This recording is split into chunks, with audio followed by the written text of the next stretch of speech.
Hello বন্ধুরা, দাসবাড়ি বইয়ের নতুন চ্যানেলে সবাইকে স্বাগত জানিয়ে আজকের ভিডিওটা এখান থেকে স্টার্ট করলাম।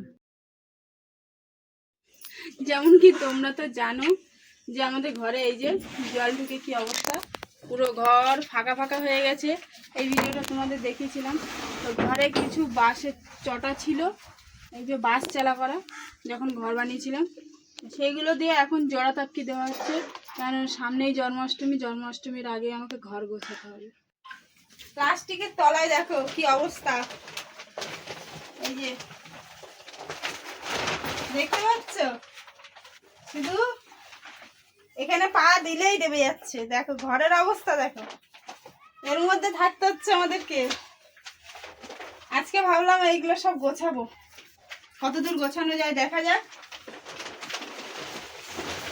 তো যেহেতু জন্মাষ্টমীটা এই ঘরেই হবে, তো তার জন্য পুরো ঘরের জিনিসপত্র সব ওই ঘরে নিয়ে নিয়েছি। নিয়ে পুরো ঘরটায় কাদা গোবর একসাথে মিশিয়ে পুরো ঘরটাকে নেতা দিয়ে নিলাম। পুরো ঘরটাকে কেন নেতা দিলাম, এর ওপরে প্লাস্টিক পাতা হবে। হ্যাঁ, দাসবাবুকে বলেছি প্লাস্টিক এনে দেবে। নিচে কাজ হয়ে গেছে, এবারে এর ওপরে প্লাস্টিক পেতে দেবো। তারপর ভাবলাম যে সেই তো মাধব এই ঘরে আসবে, একটু ঝাড়াঝুড়ো করে নি। আমি দাসবাবুকে বলেছিলাম এর থেকে আরো বড় একটা তিরপল নিয়ে আসতে, মানে প্লাস্টিক নিয়ে আসতে। তো দাসবাবু দেখো ঘর ছাড়া অনেক ছোট তিরপল এনে দিয়েছে, তার মধ্যে আমার হাতেও ব্যথা দিয়েছে।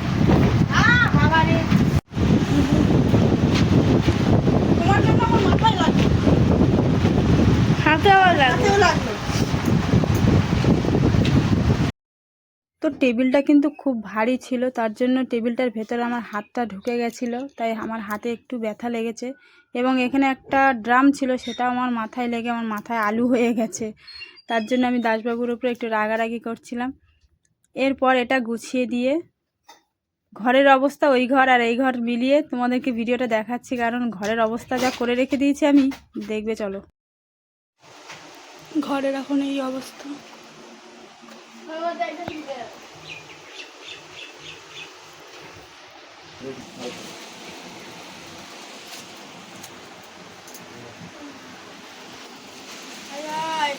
গ্যাস বাড়িয়ে রেখে কি হলো? আর ওই যে ঢুকে শুয়ে আছে। কি করবো? এই ঘরে কি ঢুকাবি থাক।